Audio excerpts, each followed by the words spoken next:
Good morning friends. आप सभी का द यूट्यूब के द एजुकेशन पॉइंट में आप सभी का स्वागत है।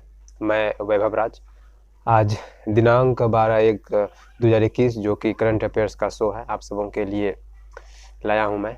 तो जैसा कि आप सभी जानते हैं कि ये करंट अफेयर्स का रोज़ाना सुबह में अपलोड किया जाता है। तो आप सभी इस वीडियो को प्यार देंगे, ज़्यादा से ज़्यादा लाइक करेंगे, शेयर करेंगे और चैनल पे जो भी नए आए हैं चैनल को प्लीज़ सब्सक्राइब करेंगे। तो चलिए क्लास को आगे बढ़ाते हैं। तो कुछ जो आपके यहाँ पे क्वेश्चन लिखे गए हैं, इसमें से कुछ आपको एग्ज़ाम के पर्पज़ से और कुछ आपके नॉलेज के पर्पज़ से बेहद ही आप सबों के लिए उपयोगी होगा, ऐसा मेरा मानना है। तो चलिए आइए इसको डिस्कस करते हैं। पहला क्वेश्चन है, भारतीय वायुसेना के 2 फ्लाइट सर्जन जल्द प्रशिक्षण लेने जाएंगे रूस। दूसरा है, भारत के लिए जरूरी खाड़ी देशों में स्थिरता। अमेरिका ने ताइवान के साथ राजनीतिक संपर्क स्थापित करने पर लगे प्रतिबंध हटाए। चाइंग 4 ने मिशन पर शुरू किया काम। लद्दाख में जवानों की सुविधा के लिए उपकरण बनाने में जुटा DRDO। बाल मजदूर के खिलाफ कैलाश सत्यार्थी ने बुलंद की आवाज़। भारतीय छात्र ने जीता नासा का ऐप डेवलपमेंट चैलेंज। तो ये क्वेश्चन था। अब चलिए हम इस क्वेश्चन को बेहद ही विस्तार तरीके से जानेंगे कि क्या इस क्वेश्चन का मायने है और उसके क्या क्या फैक्ट्स हो सकते हैं और क्या इनको डिस्कस करने के बाद कौन कौन से फैक्ट इसके सामने आते हैं। पहला है, भारतीय वायुसेना के 2 फ्लाइट सर्जन जल्द प्रशिक्षण लेने जाएंगे रूस। जैसा कि आप सभी जानते हैं कि 2022 में जो इंडिया का जो नासा के द्वारा इसरो के द्वारा जो आपका गगनयान मिशन लॉन्च किया जाएगा 2022 में। तो इसके लिए जो पहले कुछ 2019 में जो यात्री भेजे गए थे और 20 में भी भेजे गए थे, जो कि इसमें जो जाएंगे 4 यात्री जाएंगे गगनयान मिशन के लिए 2022 में। तो इनको जो प्रशिक्षण दिया जाएगा उसमें रूस के लिए इनका ट्रेनिंग फिलहाल चालू है। उसमें से ही 2 और फ्लाइट सर्जन जो हैं, जो फ्लाइट के जो देखरेख करते हैं, उनको भी ट्रेनिंग के लिए भेजा जा रहा है। तो वहाँ पे उनको बताया जाएगा कि किस तरह से फ्लाइट को के ऊपर में जाना है, वहाँ पे किस तरह का क्या चीज़ को शोध करना है, किस तरह की जानकारी उपलब्ध किस तरीके से करना है, किस चीज़ के मशीन को किस तरह से ऑपरेट करना है, इन सब सारी चीज़ों के बारे में उनको जानकारी दिया जाएगा और वहाँ पे किस तरह से अपने जीवन को सुखमय तरीके से मतलब चलाना है, ताकि वहाँ पे किसी प्रकार का कोई दिक्कत नहीं हो अपने डेली लाइफ को यूज करने में। तो इन सब चीज़ों के लिए भेजा गया है। और जैसा कि आप सभी जानते हैं कि जो हम लोगों का गगनयान मिशन है वो 2022 में लॉन्च होगा। तो इसके लिए बहुत सारी तैयारियां हो चुकी हैं। इसके पहले जो आपका एक ट्रायल के लिए भेजा गया था, जो एक रोबोट को भेजा गया था अंतरिक्ष में, तो वो ट्रायल पूर्ण रूप से सफल हुआ। तो और जैसा कि आप लोग सबों को बता दें कि 2030 में जो है हम लोगों का जिस तरह से नासा का जो आपका स्पेस स्टेशन है, उसी तरह से हम लोगों का भी 2030 में स्पेस स्टेशन इंडिया का अपना होगा। तो जो कि आपका धरती से 400 किलोमीटर की लमसम की ऊंचाई पर स्थित है। तो उसी तरह का इंडिया का भी अपना एक स्पेस स्टेशन होगा। तो ये था आपका पहला क्वेश्चन, जिसमें कि रूस में भेजा गया है।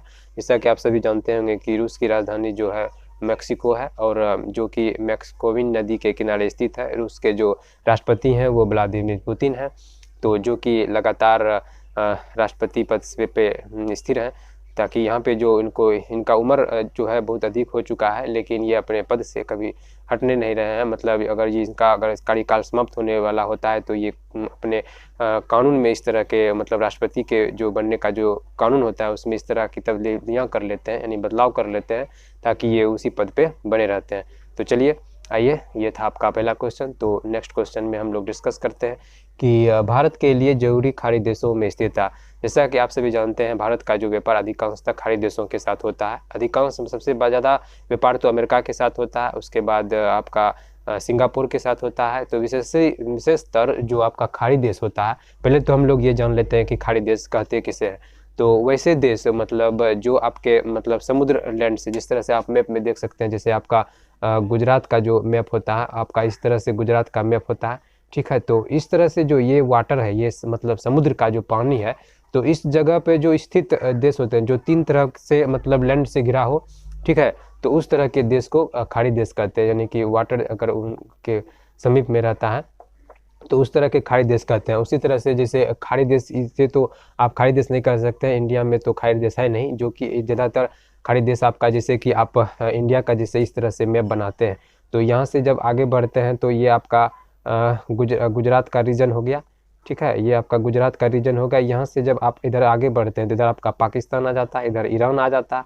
ईरान के बाद जो इस जगह आपका जो एक तरह का जो आपका मैप दिखता है, जिसमें कि आपका ओमान, तेहरान, बहरीन, सऊदी अरब, कुवैत, ये सब सारे जो आपका कंट्री आते हैं, यही खाड़ी देश कहलाते हैं। क्योंकि यहाँ पे देखिए एक लैंड है और बाकी 3 तरफ से जो आपका पानी से घिरा हुआ रहता है, तो उसे ही खाड़ी देश कहा जाता है। तो ये आपका खाड़ी देश हो गया। तो ही इंडिया का जो है, तो जैसा कि आप जानते हैं कि इंडिया ने यहाँ पे जो ईरान में जो अपना चाबहार पोर्ट बनाया है, ठीक है, जो कि मुंबई से होते हुए, जो कि मुंबई में एक नया पोर्ट बना है जिसे बधावन पोर्ट कहते हैं, वहाँ से एक रूट बनाया है जो कि चाबहार पोर्ट तक बनाया है। और वहाँ से ही मतलब माल को सप्लाई वहाँ से आपका कलादान मल्टी मॉडल प्रोजेक्ट के साथ आपका सेंट्रल एशिया में जो इंडिया का सामान पहुँचाया जाता है। ये सब चीज़ों को बाद में डिस्कस करेंगे। हमको फिलहाल ये जानना था कि खाड़ी देश क्या होता है, तो आप लोगों को बता दिए। तो ये जो आपका वाटर रेंज है, ये आपका लैंड जो है, तो इसे खाड़ी देश कहा जाता है। इसमें बहुत सारा Oman, Tehran, Bahrain, Kuwait, Saudi Arabia, ये सारे कंट्री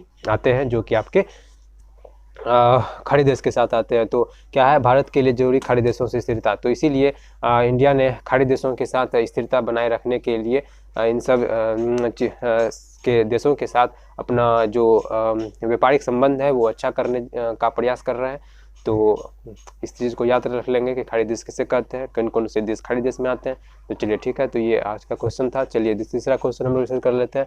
अमेरिका ने ताइवान के साथ राजनीतिक संपर्क स्थापित करने पर लगाए प्रतिबंध हटाए। जैसा कि आप सभी जानते हैं कि कुछ दिन पहले अमेरिका ने ताइवान के ऊपर कुछ सैंक्शन लगा दिए थे, जो सैंक्शन या कुछ प्रतिबंध भी बोल सकते हैं। सैंक्शन पहले आप लोग ये जान लीजिए कि जैसे कि कोई होता है कि सैंक्शन क्या होता है, तो जिसे आप एक तरह से सैंक्शन होता है और काटसा एक्ट भी होता है, जिसमें कि सैंक्शन ये आपका हो गया किसी तरह का कोई व्यापार इस देश के साथ नहीं होगा। काटसा एक्ट का मतलब ये हुआ कि अगर किसी देश के ऊपर अमेरिका काटसा एक्ट लगा देता है तो वह देश या तो किसी और देश के साथ या कोई भी देश उस देश के साथ व्यापार नहीं कर सकता। अगर कोई करता है तो जो देश, मान लीजिए इंडिया, अगर ताइवान पे काटसा एक्ट लगा दिया गया है अमेरिका के द्वारा, अगर इंडिया बाकी और कोई भी देश अगर उस देश से व्यापार करना चाहेगा तो अमेरिका और इंडिया के बीच भी उस तरह का संबंध खराब हो जाएगा। तो इसीलिए काटसा एक्ट का मतलब यही होता है कि उस देश से कोई ना व्यापार करेगा, ना वो देश किसी देश से व्यापार कर सकता है।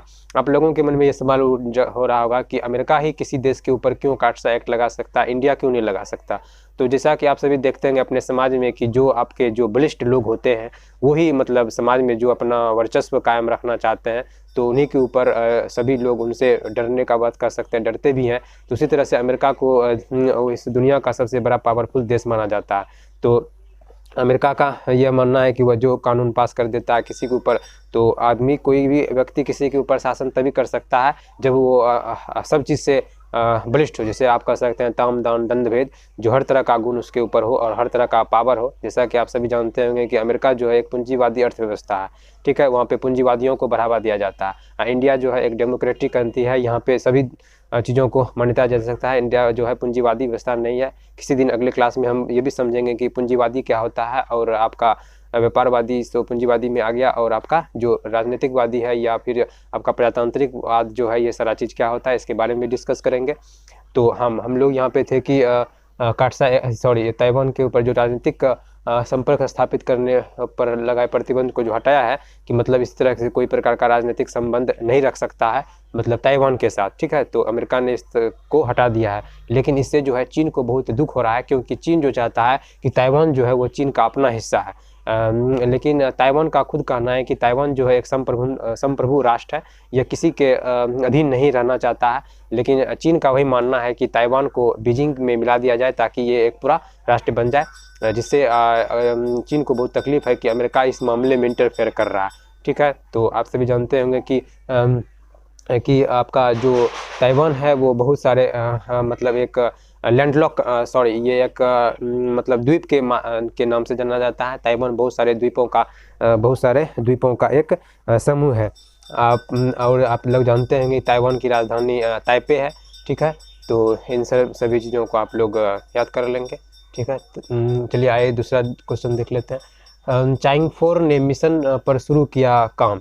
जैसा कि आप सब जानते होंगे कि चीन ने कुछ 2019 में एक आपका चाइंग 4 नाम का एक चंद्रयान मिशन लॉन्च किया था, जिसमें कि उन्होंने 3 तरह के जो सैटेलाइट को सेट किए थे, जिसमें कि आपका पहला था रोबर, ऑर्बिटर, दूसरा था आपका लैंडर, तीसरा था रोबर। तो इस मिशन को लॉन्च किया था, जिसमें कि आपका पहला मिशन, पहले आप लोगों को ये बता दें कि जो आपका रोबर होता है, पहला हो गया आपका रोबर, दूसरा हो गया आपका लैंडर, और आपका तीसरा हो गया आपका ये आपका हो गया ऑर्बिटर। आपका पहला हो गया ऑर्बिटर, दूसरा हो गया आपका लैंडर, तीसरा हो गया आपका रोबर। तो सबसे पहले हम लोग इसको डिस्कस कर लेते हैं कि रोबर किसे कहेंगे, लैंडर किसे कहेंगे, ऑर्बिटर किसे कहेंगे, लैंडर किसे कहेंगे, रोबर किसे कहेंगे। तो जैसा कि यहाँ पे ऑर्बिटर है, ऑर्बिटर का मतलब क्या होता है, ऑर्बिट। तो वैसे उपकरण, मतलब वैसे सेटेलाइट जो ऑर्बिट के चारों ओर, मतलब कोई भी ग्रह है या उपग्रह है उसके चारों ओर चक्कर लगाते हैं, तो उस तरह के जो सेटेलाइट होते हैं उसे ऑर्बिटर कहते हैं। लैंडर, जब कोई उपग्रह जो किसी उपग्रह पर जो लैंड करते हैं, तो उस तरह के जो उपकरण होते हैं उसे लैंडर कहते हैं। और रोबर, और जो उस लैंड करके जो उस जमीन के सतह पर, सपोज अगर कोई चंद्रमा पर लैंड किया, अगर उस पर कोई चल रहा है कोई भी मतलब उपकरण या कोई भी सेटेलाइट, तो उसे रोबर कहा जाता है। आप दोनों ये तीनों को समझ चुके होंगे। तो वही चंद्रमा जो है चाइंग 4 में जो आपका Rober, lander, orbiter, lander, Rober जो भेजे थे, जिसमें से आपका उनका जो ऑर्बिटर मिशन कंप्लीट हो गया, लैंडर मिशन भी कंप्लीट हो गया, रोबर मिशन का काम शुरू हो चुका है, जो कि आपका 26 जो आपका एक चंद्रमा का जो एक दिन होता है वो इंडिया के जो 24 दिन के बराबर होता है, ठीक है। तो उसी तरह से जो 26वें आपका लैंडर का जो है, मतलब चाइंग 4 का जो है वो रोबर मिशन कंप्लीट हो गया है, जो कि इंडिया में जो कि आपका चाइना में लेकर आएगा, ठीक है। तो चलिए आइए नेक्स्ट क्वेश्चन को हम लोग डिस्कस कर लेते हैं।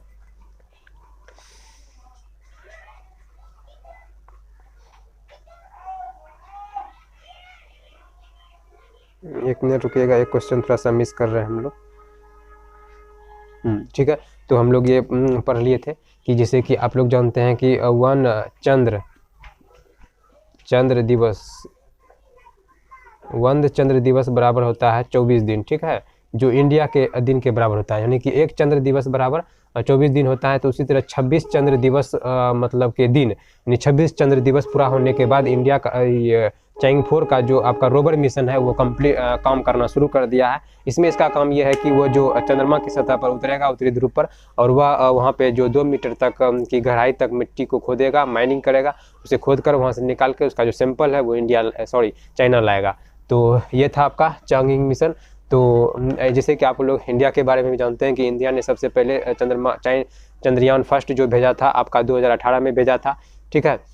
तो उसके बाद जो कि पूर्ण रूप से सफलपूर्वक रहा। उसके बाद इंडिया ने 2019 में 22 जुलाई को, थोड़ा एक फैक्ट भूल रहे हैं, 22 जुलाई को 2019 में चंद्रयान 2 भेजा था, जिसमें कि उसमें भी 3 प्रकार का जो सेटेलाइट लगाया गया था, ऑर्बिटर, लैंडर, रोबर। उसमें जो आपका इंडिया का था जो रोबर ऑर्बिटर मिशन है ये पूर्ण रूप से सफल रहा। बाकी 2 जो लैंडर और रोबर है वो किसी तरह कारणवश फेल हो गया। फेल होने का कारण ये था कि जब कुछ किलोमीटर की ऊंचाई जब बचा, तो मतलब चंद्रमा के पर लैंड करने के लिए उसमें 3 सेटेलाइट लगाए गए थे। सेटेलाइट में जैसे कि ऑर्बिटर है वो तो जब चंद्रमा के कक्षा में पहुंचा तो वो अपना ऑर्बिटर अपना काम करना शुरू कर दिया। वहाँ से जो सेटेलाइट में था वो उसे निकलकर जो ऑर्बिट में घूमने का उसका काम था वो अपना काम शुरू कर लिया, वो अभी भी काम कर ही रहा है।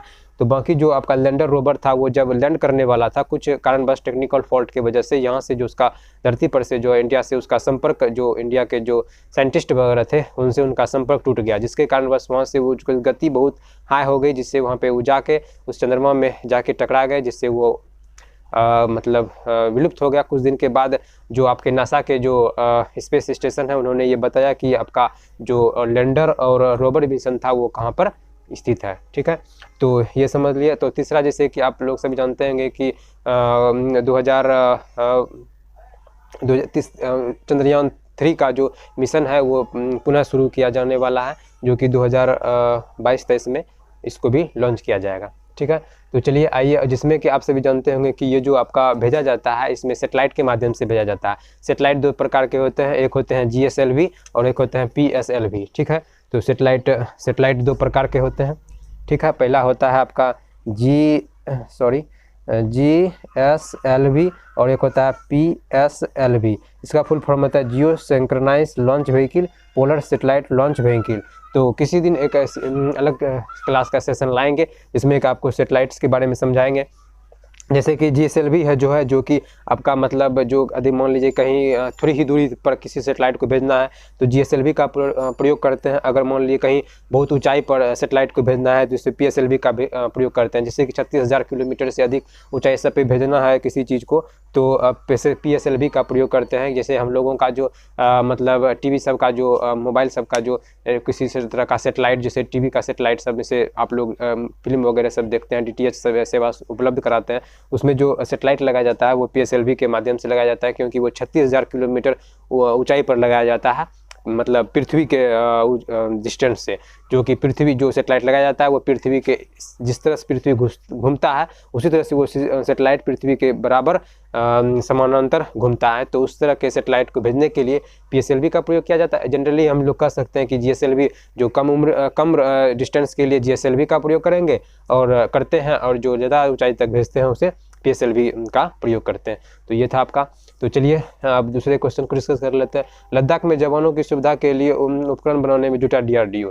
तो जैसा कि आप सभी जानते हैं कि DRDO आज दिनों बहुत सारे परीक्षण करते जा रहे हैं, बहुत सारे उपकरणों का विकास करते जा रहे हैं, जिसमें DRDO को बहुत तरह से धन्यवाद भी मिल रहा है। जैसे कि इधर के कुछ रक्षा मंत्री जो थे उन्होंने DRDO की इस बहुत सारे उपलब्धियों के लिए बहुत धन्यवाद भी दिए थे। जैसा कि आप सभी जानते होंगे DRDO का मतलब होता है डिफेंस रिसर्च डेवलपमेंट ऑर्गेनाइजेशन। इसका हेडक्वार्टर दिल्ली में है, ठीक है। और जैसा कि DRDO में लद्दाख, जैसे कि अभी लद्दाख में जो चीन के बॉर्डर, लद्दाख और इंडिया के जो चीन का बॉर्डर है, जहाँ पे लद्दाख में बहुत सारे करीबन 50,000 से अधिक सैनिक वहाँ पे इस चीज़ को मॉनिटरिंग कर रहे हैं कि इंडिया के ऊपर चाहे चीन की तरफ से किसी प्रकार का कोई के सैनिक के द्वारा किसी प्रकार का कोई संदिग्ध हरकत तो नहीं हो रहा हो, किसी तरह का कोई खुफिया सुरंग वगैरह सब कुछ निर्माण तो नहीं किया जा रहा हो। इसके लिए वहाँ पे DRDO जो सैनिक उपलब्ध है वहाँ पे सुरक्षा के लिए, उसके मतलब उस वहाँ कड़ी जो इतना ठंड है, जब यहाँ पे हम लोग भी यहाँ पे हैं तो इतना ठंड है, तो वहाँ पे तो बहुत अधिक अभी के समय में ठंड है। इसके लिए DRDO बहुत सारे उपकरण उस सैनिक के प्रोटेक्शन के लिए बना के उनको भेज रहे हैं। जो DRDO का यह कदम बेहद ही सराहनीय है। तो हम सभी उनके शुक्रगुजार हैं ताकि हम लोग सुरक्षित रहें। जो कि हमारे जो जवान लोग हैं वो हमारे जो सरहद पर इतने ठंड में, इतने धूप में हम लोगों की रक्षा के लिए स्थिर रहते हैं। तो हम सबों को, उन सबों के लिए बहुत ही सैल्यूट की बात है। तो ये था DRDO की बात। तो आप जान गए DRDO की स्थापना, हाँ, DRDO का हेडक्वार्टर कहाँ है आपका, नई दिल्ली में, ठीक है। तो ये था आपका हाँ, तो ये आपका हाँ DRDO वाला क्वेश्चन हो गया। तो हाँ, दिल्ली, इसका हेडक्वार्टर दिल्ली में है और इसकी स्थापना 1958 में हुई थी, जो कि आपका Bhabha institute research development organisation के थ्रू हुआ था, ठीक है। तो चलिए, बाल मजदूर के खिलाफ कैलाश सत्यार्थी ने बुलंद किया आवाज। जैसा कि आप सभी जानते हैं कि कैलाश सत्यार्थी का जो ओरिजिनल नाम है वो कैलाश शर्मा है, ठीक है। तो इन्होंने क्या किए थे कि मतलब इनका जन्म जो है 11 जुलाई यानी कि कल ही के दिन 1954 में हुआ था, ठीक है। तो इन्होंने क्या किए थे कि मतलब ये एक इंजीनियरिंग जो इलेक्ट्रॉनिक इंजीनियरिंग होता है, इनके वे छात्र थे, इंजीनियर भी थे। तो इन्होंने 1980 में इस चीज़ को छोड़ दिया, मतलब अपने इलेक्ट्रॉनिक्स इंजीनियरिंग को छोड़ दिया और बच्चों के जो भविष्य के लिए जो आपके बाल मजदूर हैं, बाल श्रम जो करवाते हैं, जो बच्चों इधर जो गरीब परिवार से हैं, जो मतलब एजुकेशन को जानते ही नहीं है क्या होता है, उसके लिए इन्होंने बहुत सराहनीय कदम उठाए, अपने आवाज़ को बुलंद किया, जिसके लिए उनको बहुत सारे राष्ट्रीय अंतर्राष्ट्रीय अवार्ड भी मिले और 2014 में उनको नोबेल पुरस्कार से सम्मानित भी किया गया था। जैसा कि आप सभी को बता दें कि कैलाश सत्यार्थी जो हैं ये आपके मध्य प्रदेश के रहने वाले थे, वहीं पे उनका जन्म हुआ था और ये बेहद ही आपके कह सकते हैं कि इंसानियत के नाते बेहद ही परोपकारी का काम कर रहे थे। इनको नोबेल पुरस्कार 2014 में दिया गया था। बहुत सारे जो देश विदेशों से जो सम्मान होते हैं राष्ट्रीय अंतर्राष्ट्रीय, वो भी इनको दिया गया था। तो चलिए आप लोगों का आज का लास्ट क्वेश्चन है, भारतीय छात्र ने जीता नासा का ऐप डेवलपमेंट चैलेंज। जैसा कि आप सभी जानते हैं कि नासा में इस साल में जो अभी फिलहाल ऐप डेवलपमेंट का जो मतलब प्रतियोगिता चल रहा था, उसमें भारत के जो एक आर्यन सेन है तो आर्यन सेन है, उन्होंने एक आपका आर्यन जैन है, जो उन्होंने आपका एक पार्टिसिपेट किया था इस मतलब नासा के जो डेवलपमेंट चैलेंज में, जिसमें उन्होंने जीत हासिल किया है।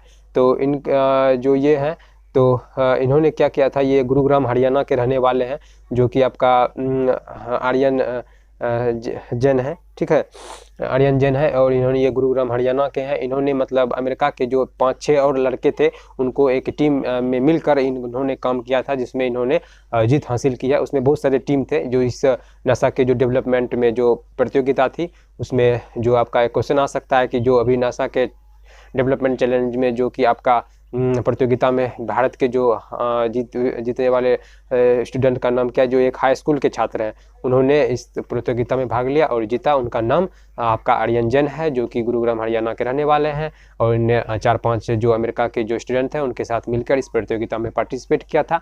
जो इस टीम ने इस पार्टिसिपेट किया, तो इस टीम ने इस चीज़ को जीता। तो चलिए, ये था आज का आपका जो करंट अफेयर्स। तो हमें उम्मीद है कि आप सभी को यह जो आपका सीरीज चलाया जा रहा है करंट अफेयर्स का डेली शो, तो आप लोगों को अच्छा लग रहा होगा। धीरे धीरे इस तरह के करंट अफेयर्स में जो लेवल होगा थोड़ा सा बहुत विस्तार से किया जाएगा, और बहुत सारे टॉपिक को इसमें डिस्कस किया जाएगा। जो भी मतलब छोटी से छोटी टॉपिक होंगे उसको डिस्कस किया जाएगा। तो उसके लिए आप धीरे धीरे से प्रयास किया जा रहा है। तो हमें उम्मीद है कि आप सभी को यह वीडियो अच्छा लगा होगा, और अगर अच्छा लगा होगा तो लाइक कीजिएगा, शेयर कीजिएगा, और चैनल पे नए आए होंगे तो सब्सक्राइब कीजिएगा प्लीज़। तो चलिए मिलते हैं अगले क्लास में। धन्यवाद। जय हिंद।